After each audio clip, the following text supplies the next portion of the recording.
Շատ մոտիկ որ պահում եք, ես փակ տարածքների հետ այնքան էլ լավ չեմ, դրա համար եմ մեկ հետ գնում ու սենց որ հեռու պահեք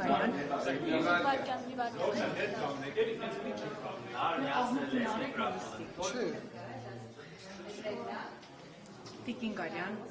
հրապարակվեց Զորականի դպրոցում աղմկահարույց միջադեպը և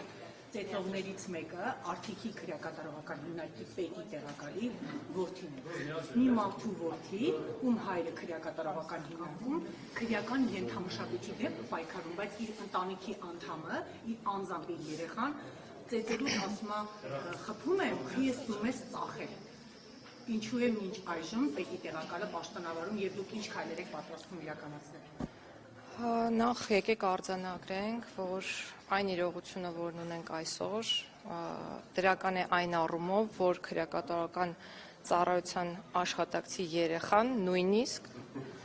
կարող է տեղափոխվել քրեակատարողական հիմնարկ խաբման միջոց կրելու։ Այսինքն մենք ունենք այնպիսի իրավիճակ, որ նույնիսկ համակարգի աշխատողի ընտանիքի անդամները անձեռնմխելի չեն և չեն կարող լինել։ Այսինքն սա մեր իրողությունն է, ինչը ուրախալի փաստ է։ Ինչ վերաբերում է այնքան որքան, որ դատարանն է նշանակել, եթե չեմ սխալվում, 20 օրվա մասին է խոսքը։ Եվ քանի որ հարցը հնչեց, հիշեցնեմ, որ նախարարություն և քրեակատարողական ծառայությունը միայն խաբամամիջոց կատարող մարմին է, այսինքն նշանակման հետ և ժամկետի հետ որևէ կապ չունի։ Իսկ հայրը Հոր հետ կապված ես կասեմ հետևյալը, նախ լիազորությունների դադարեցման կոնկրետ հիմքեր կան և քանի դեռ չեն ստացվել տվյալներ, որպեսզի նաև չկան և ստուգվել են, որ հայրը խոչընդոտել է քննության իրականացմանը, ինչ-որ կերպ ազդել է նախաքննության վրա կամ փորձել է ինչ-որ պայմաններ ստեղծել, որպեսզի որդին ավելի լավ պայմաններում խաբամամիջոցը կրի, մենք չենք դիտարկել պաշտոնավարման դադարեցման հարցը։ Եթե և երբ ձեռք կբերվեն այնպիսի տվյալներ, որոնք անհամատեղելի կլինեն լիազորությունների շարունակականության հետ, մենք այդ հարցը կքննարկենք։ Բայց ևս մեկ անգամ շատ կարևոր է, որ շեշտադրվի այն հանգամանքը, որ ծառայողի ընտանիքի անդամը ևս ենթակա է պատասխանատվության մեր երկրում այն կերպ, ինչ կերպ ցանկացած երեխան անօգնական է, ինքը իր պապիկն է երեխային պահում, արդեն հասնում են նրան, ես չեմ ցանկանում խոսել մարդկանց կյանքից առհասարակ և նույնն էլ ձեզ եմ խորհուրդ տալիս, մենք պետք է շատ զգույշ լինենք, որպեսզի որևէ մեկի իրավունքը չխախտենք, անկախ նրանից, թե այն անձը, որի իրավունքի հնարավոր խախտման մասին հիմա ես խոսում եմ, ինչպիսի հակաիրավական արարք է կատարել և թող տպավորություն չստեղծվի, որ սա ասելով ես փորձում եմ պաշտպանել նմանատիպ անընդունելի արարքը, մենք իրականում շատ վատ երևույթի հետ գործ ունենք և նաև ես իմ ուղերձում ասել եմ, որ ցանկացած տեսակի բռնությունը անընդունելի է, դատապարտելի է և իրականում ցավալի է, որ մեր հասարակությունում կան նման դեպքեր,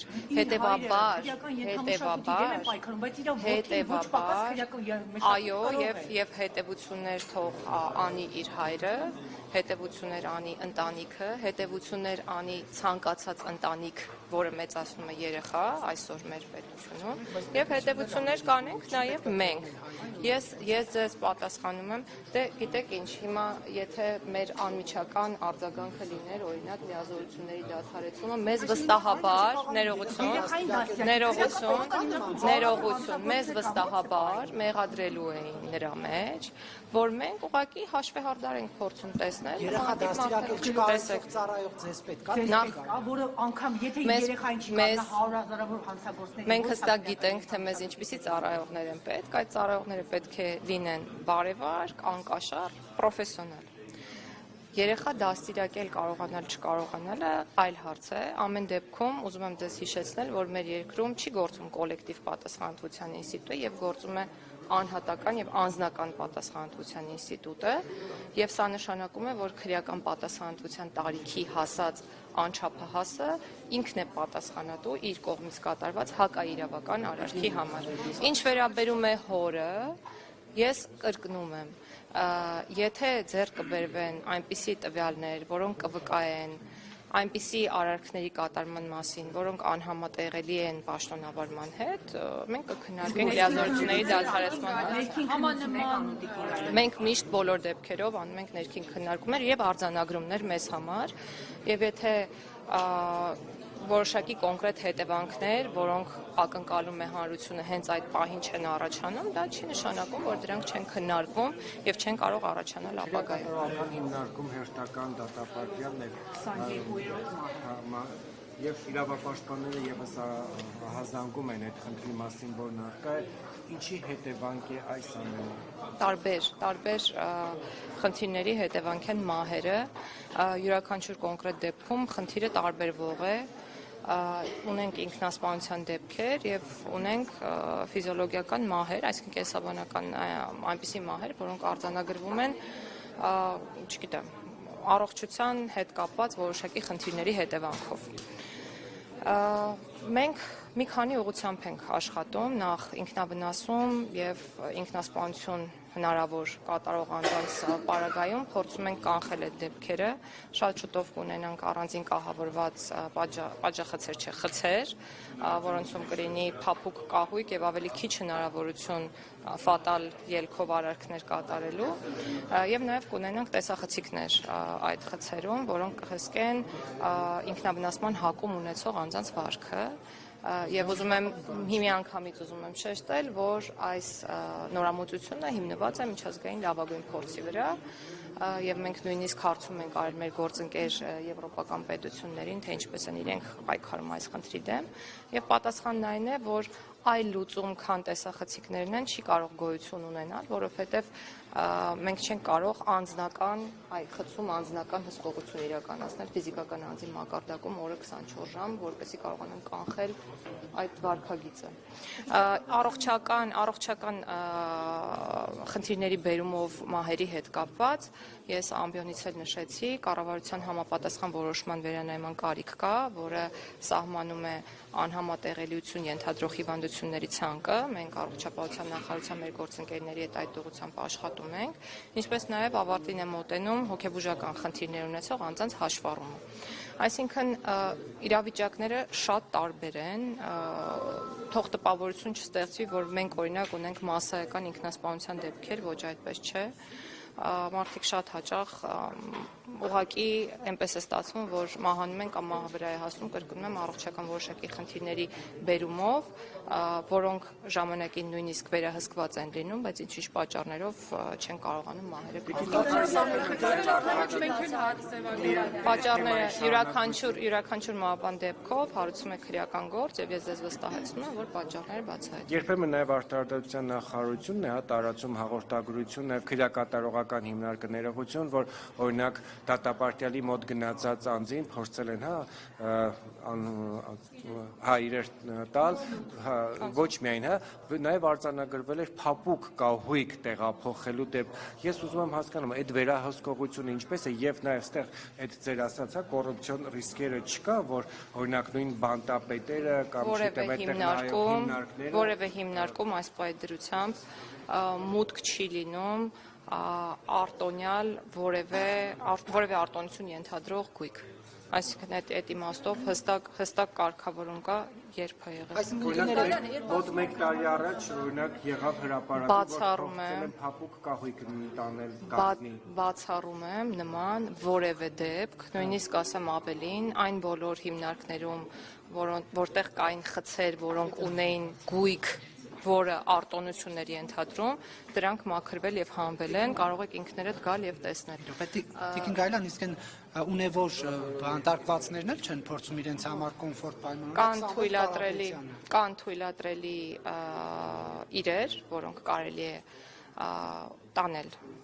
քրեակատարողական հիմնարկներ եւ կան անթույլատրելի այնպես ինչպես բոլորինը եւ ես ձեզ կրկնում եմ, սա առանց բացառության է եւ մեր մոտեցումն այն է, որ բաժի կրման պայմանների համատեքստում արտոնյալներ առհասարակ չպետք է լինեն։ Քրեակատարողական հիմնարկում սրբազաններին գաղտնալսելը մտահոգիչ չի։ Ես նման տեղեկությունների չեմ տիրապետում։ Հայտարարել, որ գաղտնալսել են երկու սրբազաններին խցում։ Ես նման տեղեկությունների չեմ տիրապետում։ Մեր խցերում գաղտնալսող սարքեր չի տեղադրվում։ Եկեք հարցնենք փաստաբանին, եթե ունի նման տվյալ, թող հրապարակի։ Այլ դատապարտյալիներում շնորհվելու է, թե ոչ, մեկինը հայտնի դարձավ, մենք ենք Միշտ կարող է շնորհվել, կախված է ներման բովանդակությունից, անձանցից, հանձնաժողովի որոշումներից եւ հետո արդեն վարչապետի եւ նախագահի դեռ նոր խմբականակը խնդրագրերի չենք ստացել, որպեսզի ուսումնասիրենք եւ ես իմ կարծիքը հայտնեմ,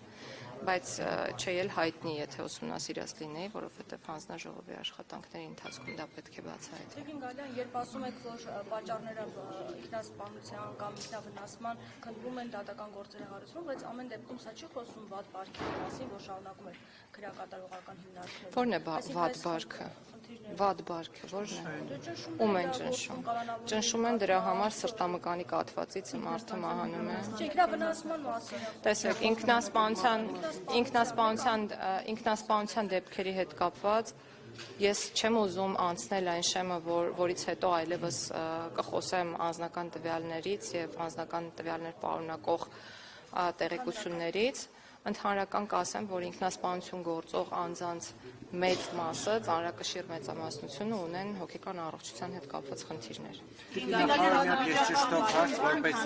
Ճշտող հարց, որպեսզի հանրությանը նաև մեր մոտ որ ասեցիք տեսախցիկներին տեղադրել, դա չի վերաբերում, չէ՞ բոլոր բանտախցերին, այլ վերաբերում է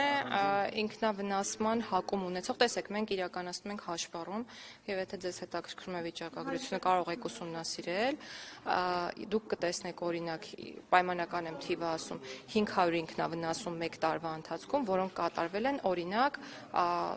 30 անձի կողմից, այսինքն մենք հստակ ունենք որոշակի անձինք, որոնց կողմնորոշված վարքագիծը ինքնավնասումներ կատարելն է։ Եվ ցավոք սրտի, եթե մարդն ունի հակվածություն անդադար ինքնավնասումներ կատարելու եւ այդ ինքնավնասումները ուղղակի իմիտացիա չեն ինչ-որ խնդիրներ բարձրաձայնելու, շատ դժվար աշխատանք է իրականում ինքնասպանությունների կանխումը։ Դրա համար մենք հոգեբուժական ստացիոնարը, երբ որ առողջապահության նախարարության մեր գործընկերները վերանորոգեցին Նուբարաշենում, մենք որոշակի հատվածին, որոնք որ դատապարտյալների հիվանդանոցում էին պատիժ կրում, տեղափոխեցինք այնտեղ եւ ինքնավնասումների, ինքնասպանությունների բացառման հիմնական գործոնը պետք է լինի հոգեբուժական ճիշտ հաշվառումը ու նրանց հիվանդության անհամատեղելիության սահմանումը պատժի կրման հետ։ Այսինքն այդտեղ է մեր հիմնական խնդիրը։ Մենք քանի որ խոսեցինք այս խնդրից, մեդալ միշտ երկու կողմ ունի։ Խնդիրը այնքան մեծ է նմանատիպ անձանց պահելու, ուղղակի աննկարագրելի է, բայց քանի որ խոսել ենք, ասեմ, մենք նաև առնչվում ենք այլ անձանց իրավունքներին, որովհետև անձինք խնդիրներ ունեն նաև այդ կենսապայմանների պահպանման ու այդ իրենց միկրոսոցիալական միջավայրերում, օրինակ մաքրության պահպանման եւ այլն, եւ շատ հաճախ նաև խնդիր ենք ունենում մենք դա իրենց փոխարեն իրականացնելու, որպեսզի իրենց կենսագործունեությունը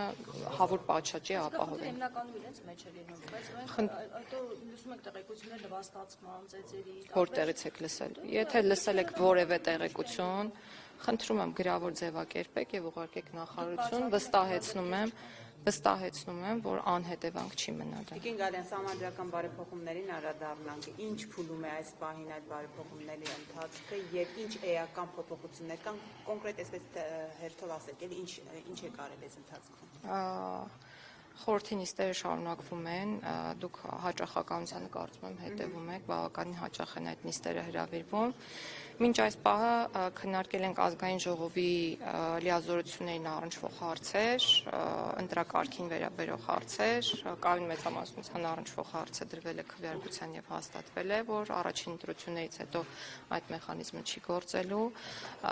Քննարկվել են գլխադասային հանձնաժողովների լիազորությունների ընդլայնմանը վերաբերող հարցեր, մասնավորապես հաստատվել է այն կոնցեպտը, որ այդ հանձնաժողովները հնարավորություն ունեն հնարավորություն են ունենալու խորհրդատվական կարծիք տալու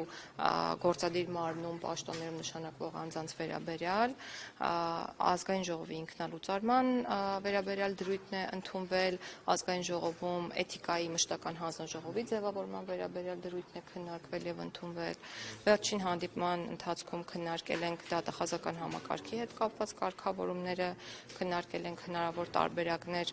դատախազական խորհուրդ ունենալու, որպեսզի այդ բրգաձև կառուցվածքը ինչ որ առումով մեղմվի դատախազական համակարգում եւ մի շարք այլ կարգավորումներ։ Եվ որ ասում եք ինքնալուծարումը եւ նաեւ մի քիչ բացեք դա եւ կարծես թե ընտրությունների երկրորդ փուլի հետ կապված եւս էական փոփոխություն։ Ընտրությունների այս պահին ինքնալուծարման որևէ մեխանիզմ նախատեսված չի, այն դեպքում, երբ որ ազգային ժողովը ցանկանում է ցրվել ժողովրդական լեզվով ասած, մենք այդ հիմքերն ենք նախատեսում սահմանադրական, որպեսզի արհեստական այլ ճանապարհներով լուծարման, որ այդպես չլինի, ավելի պարզեցված ազգային ժողովը ունի կամքը ինքնալուծարում, այսինքն X% նախաձեռնությամբ եւ X% քվեարկությամբ, այս պահին չեմ հիշի, գուցե 1/3 առաջարկով, բայց չեմ հիշի եւ 2/3 քվեարկությամբ կամ 3/5 քվեարկությամբ, խնդրում եմ որպես դոգմա այս թվական տվյալները չընդունել, որովհետեւ իրապես չեմ հիշում այս պահին։ Ինչ վերաբերում է կայուն մեծամասնությանը, ապա ժողովրդավարության ամրապնդման տեսանկյունից գտանք ճիշտ, որ հիմնական առաջին ընտրություններից հետո, եթե մեկ կուսակցություն քաղաքական մեծամասնություն չի ձևավորում կամ չի ձևավորվում կոալիցիա, ոչ թե գնանք երկրորդ փուլին, այլ լինեն նոր ընտրություններ։ Նոր ընտրություններ, նոր հնարավորություններ ստեղծելով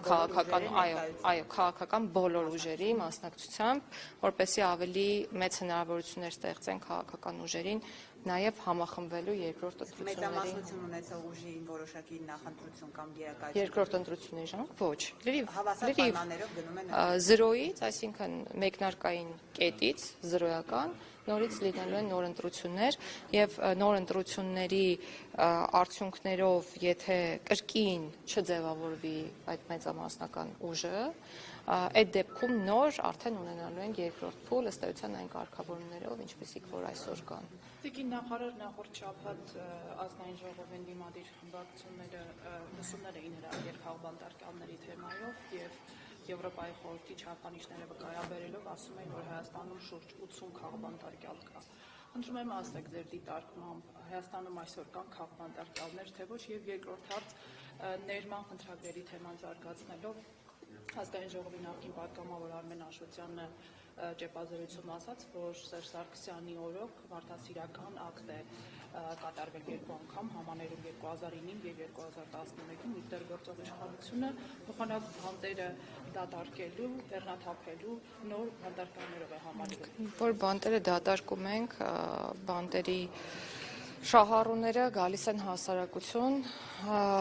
եւ համաներումը իհարկե իրավական գործիք է եւ ես չեմ բացառում դրա կիրառումը ապագայում, բայց ամեն դեպքում փոքրինչ անհասցե է, որովհետեւ այն ֆիլտրը, որի միջով պետք է անցնեն անազատության մեջ գտնվող անձինք, բավականին լայն է։ Այսինքն անհատական մոտեցում այդ պարագայում չկա եւ մեծ է վտանգը, որ այդքան մարդ հասարակություն հայտնվելուց հետո ինչպիսի իրավիճակ է,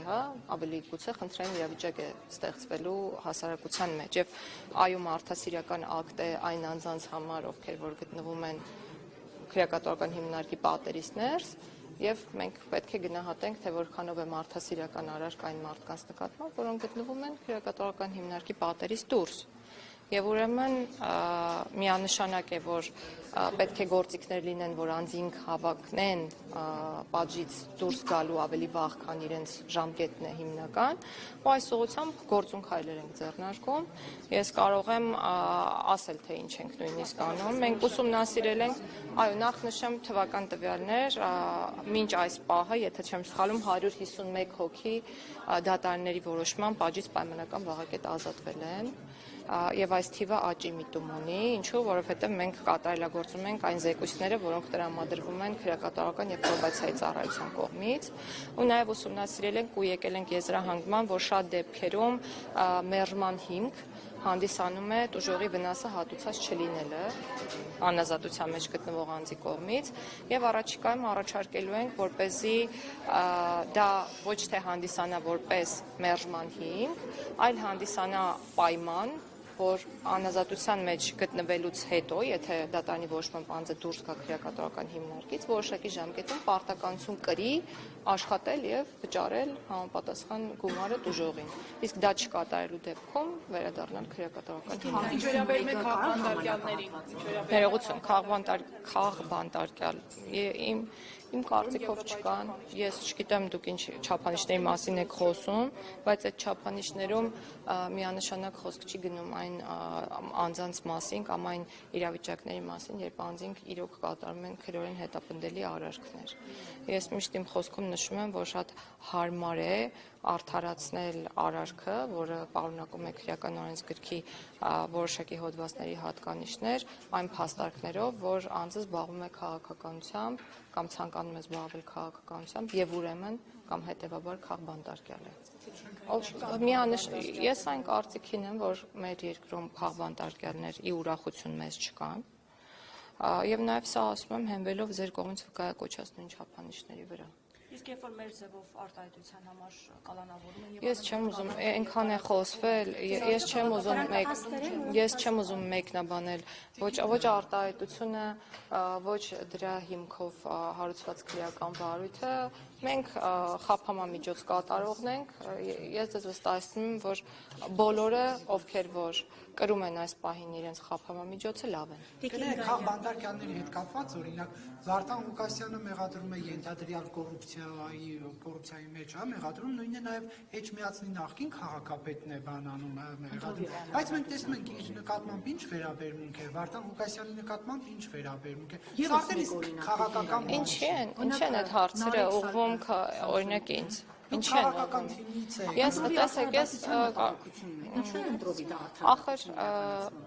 ընտրովի արդարացում չի իրականացվում մեր երկրում։ Դատարանները անկախ են, յուրաքանչյուր դատարան ինքն է որոշում ինչ խափամամիջոց նշանակել։ Ուղղակի քպականների հետ միշտ այդ խափանման միջոցն այնպեսին է, որ մնում են դրսում։ Իսկ պատմության էջերը, որ թերթենք չենք գտնի, քպականներ, որոնք կալանավորվել են եւ հետո դատապարտվել։ Ինչու հնչեցած արտահայտության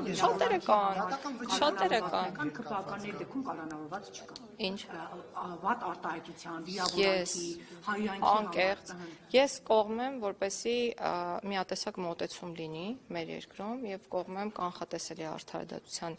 չափանիշների սահմանմանը, ու այս ուղղությամբ էլ ենք որպես նախարարություն քայլեր ձեռնարկում, բայց այն հարցին, թե այդ միասնական չափանիշներին կհետևեն դատարանները, թե չեն հետևի եւ կամ ինչու են հետևում եւ ինչու չեն հետևում, ես իրոք պատասխանել չեմ կարող։ Տիկին Գալյան, դուք խնդիր չեք տեսնում, որ միտումնավոր կերպով կարծես թե Գալյանքը անընդհատ երկարաձգում է Սամվել Կարապետյանին եւ այսպես երկարաձգվելով կարող է միջև ընտրություններ պահեն Գալյանքի տակ, այսինքն միտում դուք չեք տեսնում այստեղ։ Խնդիր դուք ինքներդ եք խոսել, որ այո, չարաշահվում է շատ անգամ Գալյանքի ինստիտուտը։ Ինձ համար խիստ ցանկալի է, որ հնարավորինս քիչ մարդիկ կալանավորվեն։ Ես սա ասում եմ գերատեսչական շահով պայմանավորված։ Այո, ցանկալի է, բայց դուք այստեղ խնդիր որպես նախարար չեք տեսնում։ Ես խիստ ցանկալի եմ համարում, որ ավելի քիչ մարդիկ կալանավորվեն։ Գալյան, ԿՊ-ն կանոնագիր կընդունեց էթիկայի, դուք երևի գիտեք, որ երկար ժամանակահատված տարիներ արդեն տարբեր գործիչներ խոսում են այն մասին, թե ինչ բառապաշար ունի իշխանությունը եւ դա օրինակ է ծառայում այսպես հանրությանը, մյուս ընդդիմադիր գործիչներին տարբեր իրավապաշտպաններ են խոսում, օրես էլ Արման Թաթոյանը ամենավերջին թանդեպք ասում էր, թե ինչ բառապաշար օգտագործում ԿՊ-ն եւ ահա ընտրությունների նախաշեմին ԿՊ-ն որոշեց, որ պետք է կանոնագիր կընդունի, ինչու ընտրությունների նախաշեմին եւ արդյոք ձեր դուրը եկել է իշխանության ներկայացուցիչների, այդ թվում վարչապետի բառապաշարը։ Դուք այդ հարցով ինչ որ չգիտեմ քննարկումներ ունեցել եք ներսում։ Իմ դուրը եկել է, թե չի եկել այլ հարց է, բայց դա վստահաբար դուր չի եկել կոռուպցիայի կանխարգելման հանձնաժողովին, որը որ հստակ դրսևորում է ունեցել, մենք տեսել ենք, որ համապատասխան վարույթ է հարուցվել հանձնաժողովի կողմից եւ համապատասխան եզրակացություն է հրապարակվել։ Իսկ մնացած հարցերի վերաբերյալ էթիկայի կանոնագրքի մասով միանշանակ դա պետք է, ինչու ոչ։ Ինչու ընդրություն էին նախաշեմին։ Ես ենթադրում եմ, որ շատ ավելի վաղ է մշակվել եւ էթիկայի կանոնագիր կամ կարգավորումներ ունենալու հետ կապված աշխատանքը պետք է շատ ավելի վաղ տարվի, ենթադրում եմ շատ ավելի վաղ սկսել են աշխատել կանոնագրքի ստեղծման շուրջ եւ միայն հիմա է պատրաստ եղել։ Դուք խնդիր չեք տեսնում գալան, որ իսկապես դատական համակարգը անկախ չէ, երբ որ մարդուն անընդհատ կալանքը երկարաձգվում է նրա եւ խախտում է իրավունքները ստացի։ Այսինքն դուք չեք տեսնում խնդիր, որ այստեղ դատական Ես որովհետեւ ես այլ բան չեմ կարող պատասխանել։ Ես խնդիր տեսնում եմ, որ շատ է կիրառվում կալանք խափանամիջոցը։ Խնդիր եմ տեսնում։ Բայց քաղաքական նպատակներով, որոնք կիրառում են այստեղ եւս խնդիր եք տեսնում։ Դատարանները քաղաքական նպատակներով են կալանքը կիրառում։ Ես չեմ կարծում, որ